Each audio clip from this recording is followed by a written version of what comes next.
The apartment felt different tonight. Emma couldn't quite put her finger on it, but something in the air had shifted. Maybe it was the way the shadows fell across the living room.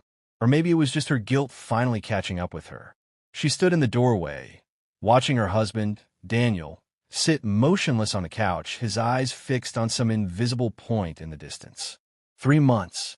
That's how long it had been since he'd really looked at her. 3 months since he touched her with anything resembling affection. 3 months of living like strangers under the same roof. Their marriage reduced to polite nods and careful navigation around each other's space. "Daniel," she said softly, her voice barely cutting through the silence. He didn't move, didn't acknowledge her presence. It was as if she'd become a ghost in her own home. "Daniel, please." Her voice cracked this time, the weight of the loneliness pressing down on her chest. "Can we talk?" Finally, he turned. His head, the look in his eyes, made her stomach drop. It wasn't anger she saw there, or even sadness. It was something far worse. Indifference, like she was nothing more than furniture he'd grown tired of looking at. "What do you want to talk about, Emma?" His tone was polite, professional even, as if he were speaking to a colleague rather than the woman he'd promised to love forever.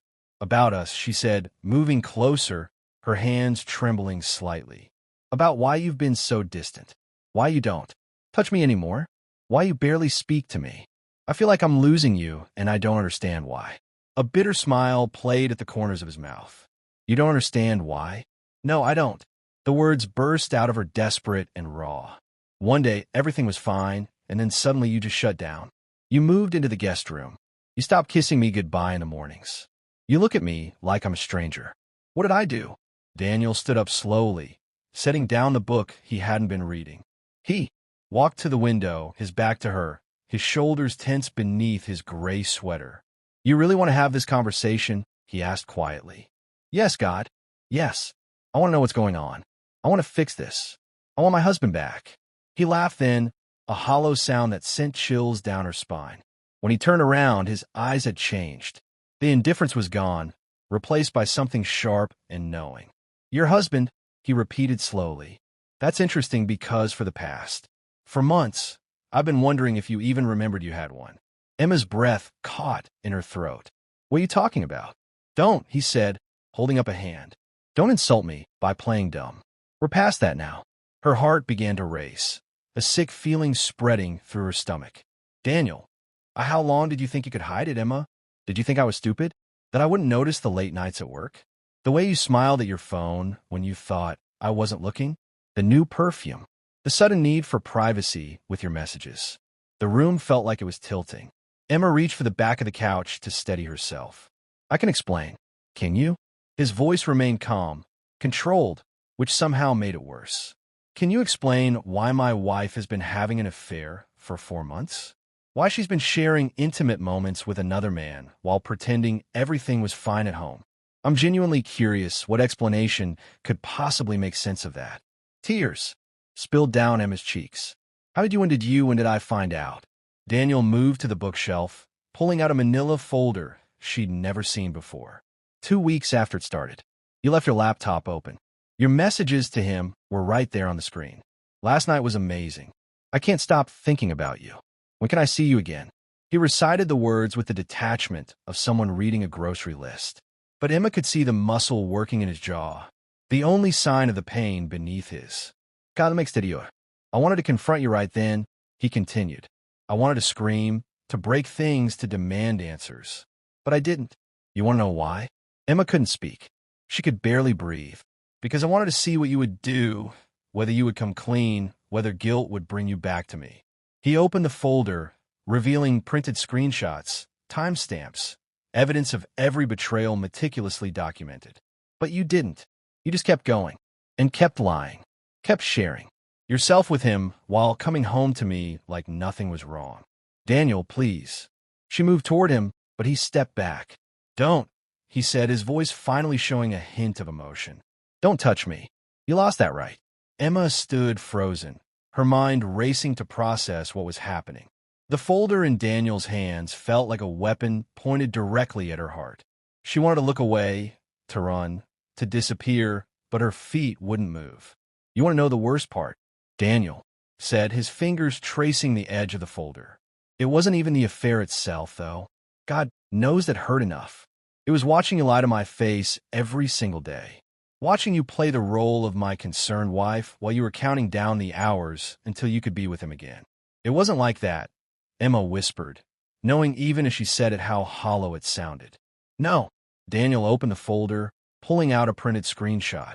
March 15th. You told me you had to work late on the Henderson presentation, but according to these messages, you were at the Riverside Hotel with him. Room 412. You pulled out another page.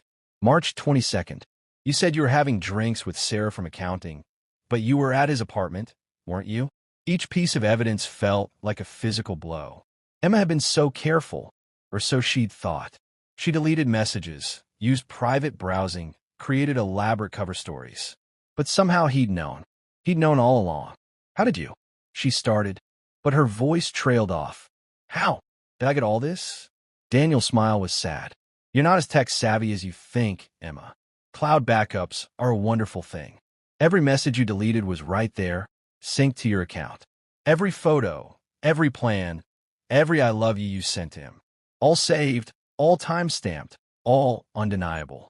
Emma sank into the armchair, her legs finally giving out. I never said I loved him, she protested weakly. Daniel pulled out another page, his hands steady despite the pain in his eyes. April 3rd, 2:47 a.m. I think I'm falling in love with you. This scares me, but I've never felt this alive. Should I go on? The words hit her like ice water. She remembered that night. She typed it in the bathroom while Daniel slept in their bed. The rush of new passion making her reckless, making her stupid. She deleted it immediately after sending, but clearly not immediately enough. Daniel, I was confused. I didn't mean stop. His voice cut through her excuses. Just stop. I didn't show you this to hear. Your justifications. I showed you this because you asked me why I don't want you anymore. He walked closer, his eyes boring into hers. You want to know why? Because you already gave away what was mine. The words hung in the air between them. Final and devastating. What we had, your loyalty, your honesty, your faithfulness, those things were supposed to be ours. Sacred. But you handed them to someone else like they meant nothing. You gave him pieces of yourself that belonged to our marriage. And you can't. Take that back. It's gone, Emma. We're gone. No. Emma sobbed, standing up and reaching for him. No, it's not gone. We can fix this. I'll end it with him. I'll do whatever you want. Therapy, counseling, anything. Please, Daniel. I made a mistake, but we can get past this. He looked at her hand on his arm, then gently but firmly removed it. A mistake is forgetting to pay a bill or saying the wrong thing in an argument. What you did was a choice. Multiple choices. Hundreds of them, actually. He gestured to the folder. Every message, every lie, every time you touched him, those were all choices. I know I messed up, but I love you. I still love you. Do you? The question was quiet, but it cut deep. Because from where I'm standing, love looks different than this. Love doesn't delete messages at 3 a.m. Love doesn't create fake meetings to spend time with someone else. Love doesn't look me in the eyes and ask, how was your day after spending the afternoon in another man's bed? Emma had no answer. The truth of his words was irrefutable. Daniel walked back to the window, his shoulders sagging slightly. I've been dying inside for months, Emma. Every day, pretending I didn't know, pretending that everything was fine while my world fell apart. Do you have any idea what that's like? To look at the person you love most in the world and see a stranger. To wonder if anything we had was ever real. It was real. Emma insisted desperately. Everything we had was real. This thing. With Marcus. Marcus. Daniel's voice was flat. So that's his name. The man who's been sleeping with my wife, Marcus. Emma realized her mistake too late. In her panic, she'd given away information she hadn't meant to share. But what did it matter now? Everything was already out in the open. She struggled to find words that wouldn't make it worse. He was just what? Just someone to make you feel alive. Just someone who paid attention to you. Just someone who made you feel special. Daniel's calm facade was beginning to crack. Were we not enough, Emma? Was I not enough? No, that's not. You were always enough. This wasn't about you, wasn't it? He turned to face her fully. Because that's what they always say, isn't it? It's not about you. It's about me. But that's a lie we tell ourselves to avoid the real truth. It was about me. My failure to keep you interested. My failure to make you happy. My failure to stop it, Emma said, fresh tears streaming down her face. This is my fault, my weakness, my betrayal. You didn't fail at anything. Then why? The question came out raw, all pretense of calm, finally stripped away. If I didn't fail, if this wasn't about me, then why did you do it? Why did you throw away 10 years of marriage? Why did you risk everything we built together? Emma opened her mouth, but no sound came out. How could she explain what she didn't fully understand herself? The excitement, the attention, the way Marcus had made her feel young and desired again. It all sounded so shallow, so meaningless when weighed against what she was losing. I don't know, she finally whispered. I don't have a good answer. At least that's honest. Daniel picked up the folder, holding it like it weighed 1,000 pounds. I'm going to Sarah's parents' cabin. I'll be gone for a week. When I come back, I want you moved out. What? Panic seized Emma's chest. No, Daniel. Please. It's over, Emma. It's been over for months.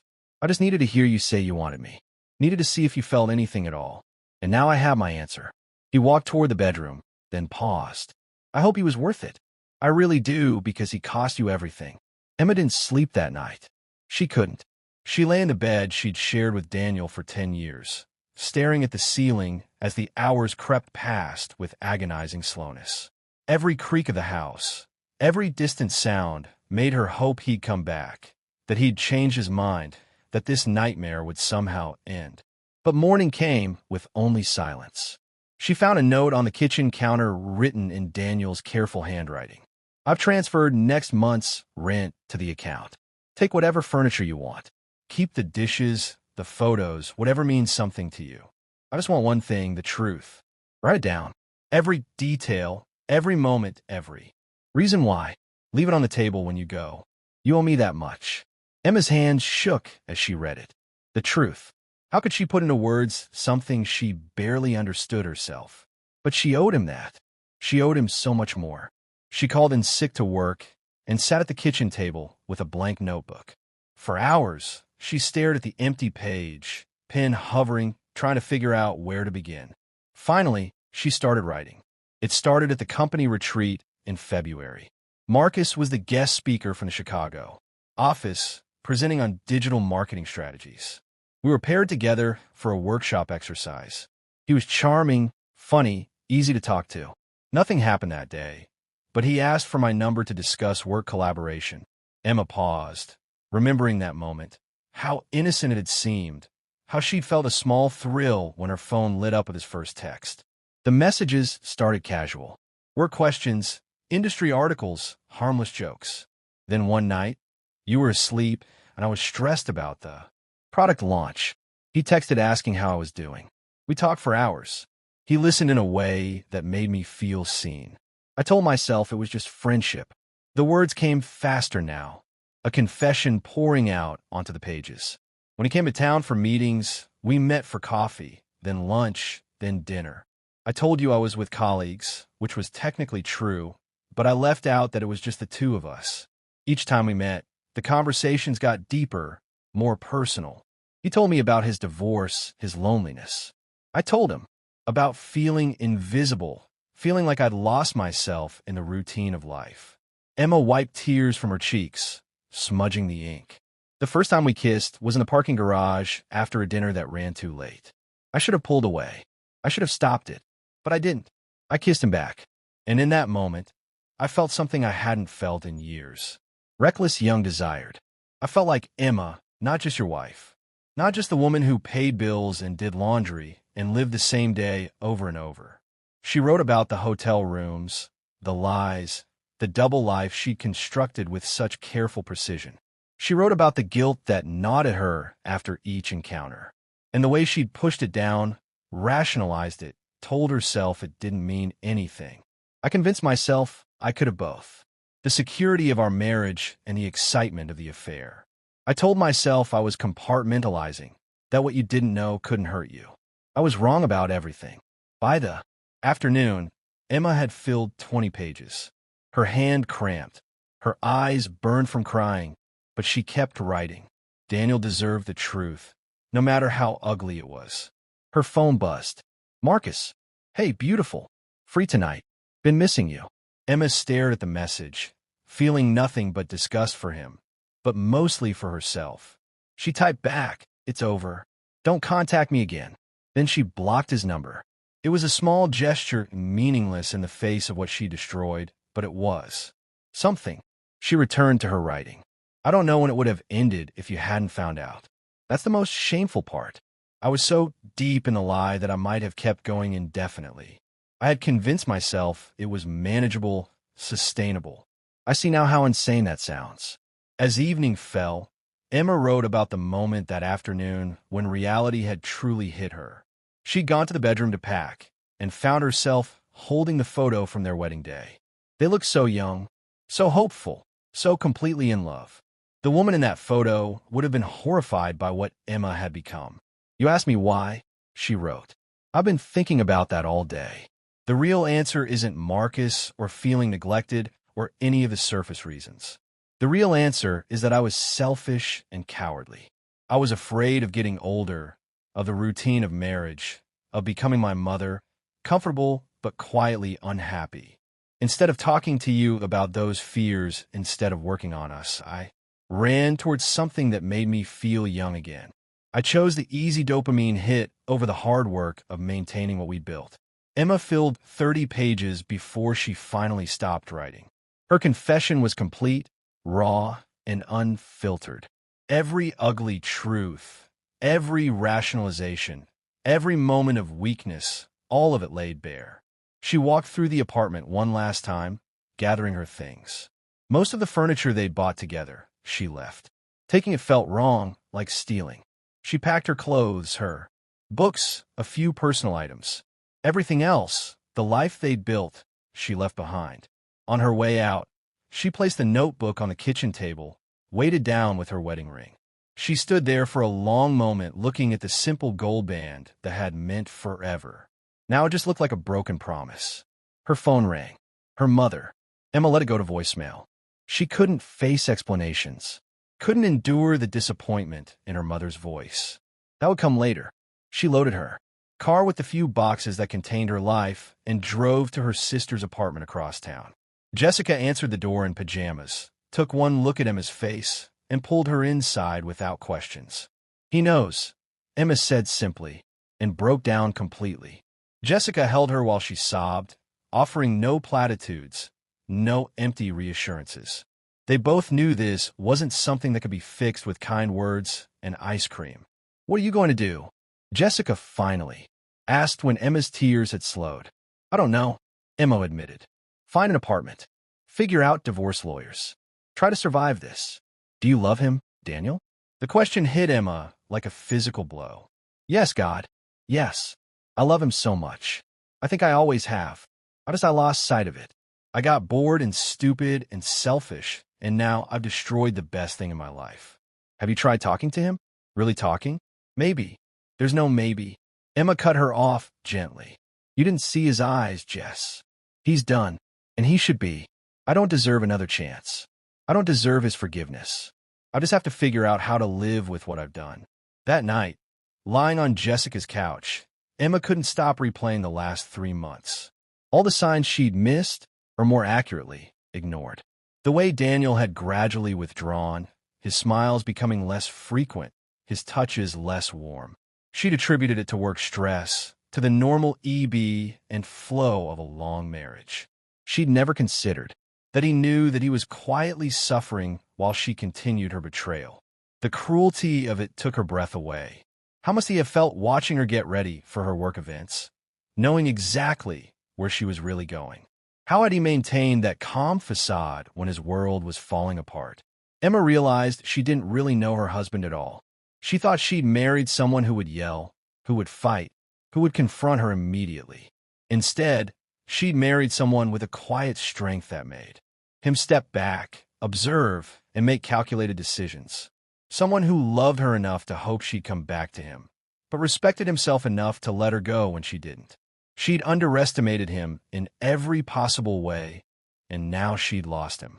Daniel stood on the deck of the cabin, watching the sun rise over the lake. The water was perfectly still, reflecting the pink and orange sky like glass. It was the kind of morning Emma would have loved. She'd always been an early riser, always. The one to wake him up to catch the sunrise. But Emma wasn't here, and she never would be again. He'd read her confession the night before, all 30 pages of it. He'd forced himself to read every word. Even though each sentence felt like a knife twisting deeper, he needed to know, needed to understand, needed to hear the truth he'd been imagining for months. Some of it had surprised him. The depth of her self-awareness in the writing contrasted sharply with the thoughtlessness of her actions. She understood what she'd done wrong, could articulate her failures with painful clarity. But understanding and choosing differently were two separate things, and she'd chosen wrong at every opportunity. The part that hurt most wasn't the physical betrayal, though that was agony enough. It was reading about how alive she'd felt with Marcus. How young and reckless and free, because it meant that with Daniel, she'd felt the opposite. Dead old, trapped. Their marriage, their life together had become a cage to her. How had he missed it? How had he not seen that the woman he loved was slowly suffocating under the weight of their routine? But even as he asked himself these questions, Daniel knew they were unfair. Marriages required communication. If Emma was unhappy, she should have talked to him. They could have taken a trip, changed their routine, gone to counseling, tried something new. Instead, she made the decision to break their vows to seek excitement in someone else's arms. His phone buzzed. His brother Ryan. "How are you holding up?" Daniel had told Ryan everything 2 days ago, needing someone to talk to, someone who wouldn't judge. Ryan had been furious on his behalf, but had mostly just listened. "I'm okay," Daniel typed back, which was only partially true. "Reading a lot, thinking a lot, trying to figure out who I am without her." That was the strangest part of all of this. Daniel had been with Emma for 12 years, married for 10. She'd been his best friend before she became his wife. Every major decision he'd made in the last decade had been made with her in mind. Now he had to learn to think as a single person again, to make choices based only on what he wanted. It felt both liberating and terrifying. "Come stay with us when you get back," Ryan texted. "The guest room's ready. You shouldn't be alone right now." Daniel appreciated the offer, but he wasn't ready for his brother's family, for the sympathetic looks and careful conversations. He wasn't ready to be the object of pity. He spent the day hiking the trails around the cabin, pushing his body until his muscles ached and his mind quieted. Physical exhaustion was easier to deal with than emotional pain. In motion, he could almost forget. Almost. But when he returned to the cabin that evening, tired and sweaty, the silence hit him again. This was his life now. Coming home to empty rooms, making dinner for one. No one to share his day with. No one to laugh at his terrible jokes. No one to curl up with on the couch. He'd taken his wedding ring off the morning he left. It sat on the bathroom counter at home, next to where Emma's now rested. 2 golden circles that had once represented forever, now just metal. Daniel's lawyer had sent the preliminary divorce papers. Standard no-fault divorce, she'd explained. Illinois doesn't require proof of adultery for dissolution. We'll aim for a clean split. You keep the apartment since you can afford it on your own. She takes her car. You divide the savings account. Should be straightforward since there are no kids involved. No kids. That had been a plan for someday. When they were more settled, when they'd traveled more, when the timing was right. Now Daniel felt a complicated mixture of relief and grief about it. Relief that there were no children who'd have to live through their parents' divorce. Grief for the future he'd imagined, but would never have. On his 4th night at the cabin, Daniel finally let himself cry. Really, cry. Not the silent tears he'd shed alone in the guest room for months, but deep, wrenching sobs that came from somewhere primal. He cried for the marriage he'd lost, for the woman he'd loved who'd become a stranger, for the future that had been stolen, for the trust that could never be repaired. He cried until he was empty, and then in that emptiness, he found something unexpected. Clarity. This wasn't just about Emma's betrayal. It was about his own complicity in the slow death of their marriage. He'd gotten comfortable, too, had stopped trying, had let their relationship slip into autopilot. He'd assumed that love was enough, that the foundation they'd built would sustain them without maintenance. He'd been wrong. Daniel couldn't control what Emma had done, but he could control what he did next. He could choose to let this destroy him, to become bitter and closed off to let her betrayal define the rest of his life. Or he could choose differently. He could choose to learn. From this, to understand that relationships required active participation, constant communication, intentional effort to recognize the warning signs he'd missed this time so he'd never miss them again.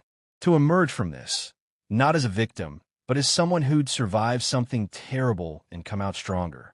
It wouldn't be easy. The pain was still raw, still overwhelming at times. But sitting there on the deck, watching the stars emerge one by one, Daniel made a promise to himself. He would heal. He would grow. He would become the kind of man who could look back on this chapter of his life and see it as a turning point rather than an ending. He picked up his phone and texted his brother. "I'll take that guest room. Give me a few more days here, then I'm ready to come back." Ryan's response was immediate. "We'll be here. Love you, brother." Daniel smiled for the first time in days. His marriage was over. His heart was broken, but he wasn't alone. He had family, friends, a career he loved, interests he neglected. He had himself, and maybe for now that was enough. He thought about Emma, wondered if she was okay, if she was staying with her sister, if she'd found an apartment yet. Part of him wanted to reach out to make sure she was safe, but he knew that wasn't his responsibility anymore. She'd have to find her own way through this, just as he was finding his. Daniel went inside and pulled out his own notebook. If Emma could write her truth, he could write his. He needed to process what had happened, to make sense of the chaos of emotion swirling inside him. "Dear Emma," he began, though he knew he'd never send it. "You asked me why I don't want you anymore. Here's the real answer, the one I couldn't say when you were standing in front of me." He wrote until dawn, pouring out everything he'd held inside for months. The pain, the anger, the betrayal, but also the love that still existed despite everything. The memories of who they'd been before. This broke them. The grief for what could have been. And in writing it, he began to let it go. 3 months later, Daniel stood in the doorway of his apartment. No longer their apartment, just his. He'd rearranged the furniture, painted the bedroom navy blue, hung new artwork. The photos of him and Emma were packed away, not destroyed but no longer displayed. The divorce had been finalized 2 weeks ago. 10 years of marriage dissolved in 15 minutes at the courthouse. The first month had been brutal. He'd thrown himself into work, avoided being alone, spent every evening at his brother Ryan's house. But gradually, the sharp pain had dulled to an ache he could live with. He'd started therapy, joined a cycling club, reconnected with old friends. His life was different now, but it was his. His phone buzzed. A text from an unknown number. "Daniel, it's Emma. I know I shouldn't reach out, but I wanted you to know. Marcus and I aren't together. We never really were. It fell apart within weeks. I destroyed our marriage for nothing. I'm so sorry. You deserve better. I hope you're doing okay." Daniel stared at the message for a long time. Learning that her affair had amounted to nothing should have felt like vindication. Instead, it just felt sad. He understood what she was trying to say, that she hadn't left him for Marcus, that it had been about her own brokenness. But it didn't change anything. The betrayal was the same. He typed carefully. "I appreciate you telling me. I'm doing okay. I hope you're finding your way too. Take care of yourself." Polite, distant, final. The kind of message you'd send to an acquaintance, not the person who'd once been your whole world. Emma's response came quickly. "Thank you for being kind. Even now, you always were the better person. I'll leave you alone now. Goodbye, Daniel." "Goodbye, Emma." Daniel set his phone down and walked to the window. The city stretched out before him, full of life and possibility. Somewhere out there, Emma was starting over too. They'd both carry what happened for the rest of their lives, but they'd carry it separately now. His doorbell rang. Sarah from his photography class, picking him up for a gallery opening. She was smart, funny, easy to be around. Nothing romantic yet. He wasn't ready, but her friendship had been a lifeline. "Ready?" she asked when he opened the door. "Yeah." Daniel said, grabbing his jacket. Let's go.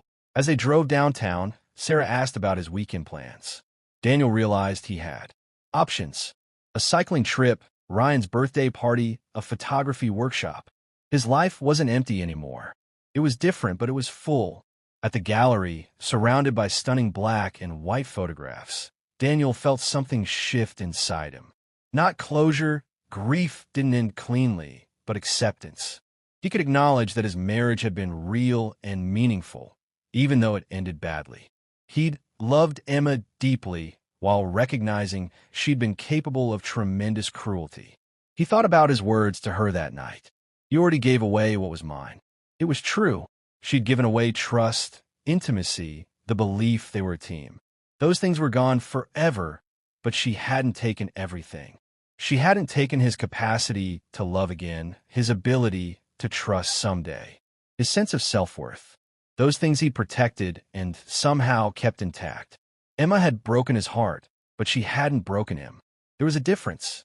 As he studied a photograph of a building, shadow stretching across an empty street, Daniel understood his new reality, learning to find beauty in the aftermath, to see possibility in empty spaces. The shadow was as much a part of the image as the light. Sarah appeared beside him. "What do you think?" "I think," Daniel said slowly, "that endings and beginnings look more similar than we realize. It's all about perspective." She smiled. "That's very photographer of you." Daniel laughed. A real laugh that surprised him. When had he last laughed like that? He couldn't remember. And maybe that was okay. Maybe not remembering the last time meant he was ready for the next time. They left the gallery as the sun set, painting the sky in shades of orange and purple. Daniel felt the evening breeze on his face and realized something profound. He was going to be okay. Not today, maybe not tomorrow, but eventually the wound would scar, but scars meant healing. They meant survival. His phone stayed silent in his pocket. Emma wouldn't text. Again, that goodbye had been final, and Daniel was grateful for it. Not because he hated her, but because they both needed to move forward separately. "Coffee?" Sarah asked, pointing to a cafe across the street. "Sure," Daniel said. "I've got time." He did have time. Time to heal. Time to grow. Time to figure out who he was as a single man again.